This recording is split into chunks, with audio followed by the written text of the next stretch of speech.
কথা বলবো হচ্ছে ডাটা ইম্পোর্ট নিয়ে। আপনারা অলরেডি দেখে আসছেন যে গুগল অ্যাডের যে কস্টিং, সেই ডাটা কিন্তু আমরা এইখানে পাই। সেটা এখান থেকে আপনারা দেখছেন যে কি পরিমাণ কস্টিং হয়। সো এই ডাটা আপনারা পাবেন, গুগল অ্যাডের ডাটা পাবেন। বাট আপনারা যদি ফেসবুক অ্যাডের ডাটা পেতে চান, তাহলে ফেসবুকে অ্যাডের ডাটা কিন্তু আপনি ডেফিনেটলি এইখানে পাবেন না। যেমন এখানে দেখেন গুগল অ্যাডের ডাটা আছে, এই যে কোন ক্যাম্পেইনে কত ডলার যাচ্ছে সেই কস্টিংটা এখানে চলে আসতেছে, কারণ গুগল অ্যাডের সাথে গুগল অ্যানালিটিক্স এর কানেকশন করা হয়। কিন্তু আপনার ফেসবুক অ্যাডে এই ধরেন এই মাসে $5,000 খরচ করছেন, গুগলের মতো গুগল যেমন 7,000 খরচ করছে, আপনি 5,000 ফেসবুকে খরচ করছেন। সো ওই ডাটা এখন গুগলে কিভাবে আসবে, সেই ডাটা আপনি কিভাবে ইম্পোর্ট করবেন? অথবা আপনার এমন হতে পারে, যেমন ধরেন সিআরএম ডাটা আছে, সিআরএম ডাটার সাথে তো গুগল অ্যানালিটিক্স এর ডাটার কোনো মিল নাই, দুইটা তো দুই রকম ডাটা। এখন গুগলকে জানাতে হবে যে আপনার সিআরএম এ ডাটা আছে, রাইট, এবং আপনার লগড ইন ইউজারের ডাটা আছে। সো সেই ডাটা আপনি চাইলে এখানে আপলোড করতে পারেন। তো এরকম মাল্টিপল ফরম্যাটের ডাটা আপনাকে আপলোড করতে হবে। ওকে, এটাকে বলা হয় ডাটা ইম্পোর্ট প্রসেস। তো আমরা এটা পাবো সেটিংসে যদি যাই, এইখানে দেখেন প্রপার্টি লেভেলে একটা অপশন রয়েছে ডাটা ইম্পোর্ট।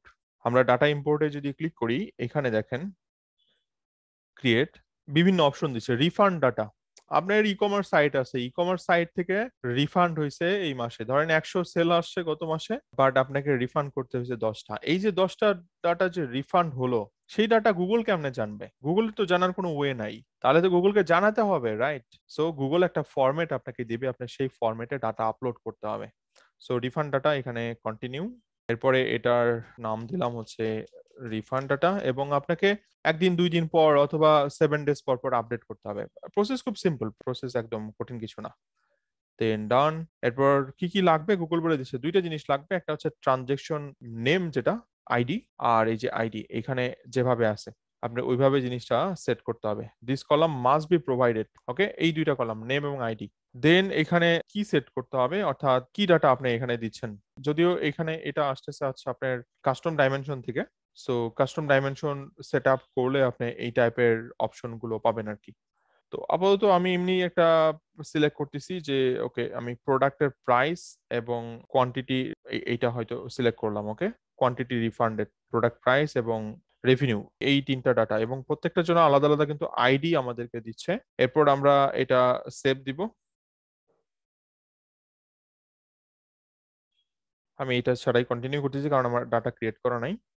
এরপর ডান দিলাম। ডান দেওয়ার পরে আমাকে এখানে একটা ফাইল আপলোড করার জায়গা দিবে, আমি সেই ডাটাটা পাইনি। এখানে দেখেন এই যে রিফান্ড ডাটা, একটা ডাটা ক্রিয়েট হয়ে গেছে। ওকে, সো আপনি নেক্সট টাইম যখন ডাটা অ্যাড করবেন, জাস্ট আপনাকে ফাইল আপলোড করতে হবে, এই যে ফাইল। এখন সেটা প্রতি সপ্তাহে করতে পারেন, প্রতি মাসেও করতে পারেন, সেটা এখন আপনার ডিসিশন। বাট আপনি যত তাড়াতাড়ি করবেন তত ভালো আর কি। যদি উইকলি করেন তাহলে খুবই ভালো আর কি, তাহলে ওই ডাটাটা অ্যাকচুয়ালি আপনার গুগল অ্যানালিটিক্স আসবে, এবং আপনার এই ই কমার্স সেকশন থেকে আপনি রিফান্ড ডাটা এখান থেকে চেক করতে পারবেন। ওকে, আপনি কতগুলো রিফান্ড দিচ্ছেন এই মাসে। ডাটা গুগল তো জানে না, সো ডেফিনেটলি আপনাকে জানাতে হবে ডাটা ইম্পোর্ট করে।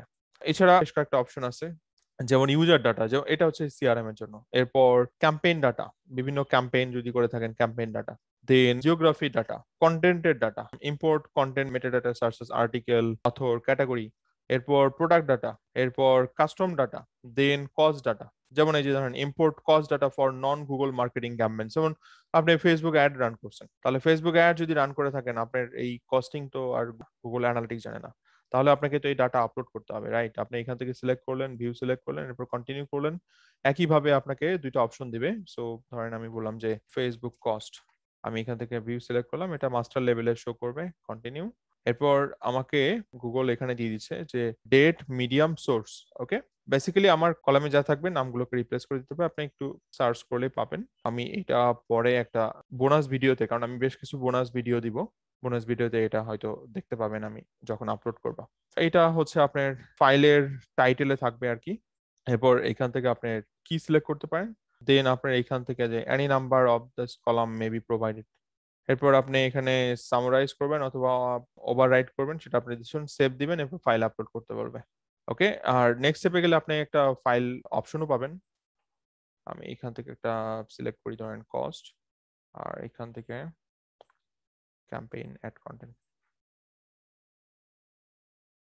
এবং আমাকে এখানে ফেসবুক কস্ট এখানে যাই।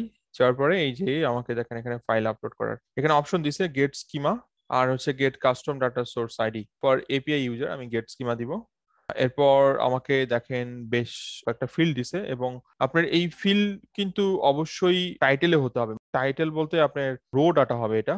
সো ধরেন আপনার ডেটের জায়গায় জিএ কোলন ডেট, এরপর মিডিয়াম কি ছিল, ফেসবুক অ্যাড এর মিডিয়াম কি ছিল, সোর্স কি ছিল, অ্যাডের কস্ট কত, জিএ ক্যাম্পেইন কোনটা, এবং অ্যাড কন্টেন্ট কি। এবং আপনি চাইলে এই যে এখান থেকে স্যাম্পল নামাতে পারেন, স্যাম্পল নামায় এই ফাইলটা আপনি চাইলে এখান থেকে দেখতে পারেন। এবং এই ডাটা কোথায় দেখায়, এই যে আবার দেখেন। ওকে, এই যে টাইটেল হবে কিন্তু এইখানে হয়তো আপনি এইটা না দিয়ে আপনি কি লিখতেন, আপনি লিখতেন এখানে হচ্ছে ডেট, তারপর আপনি লিখতেন হচ্ছে মিডিয়াম, এরকম দিতেন না।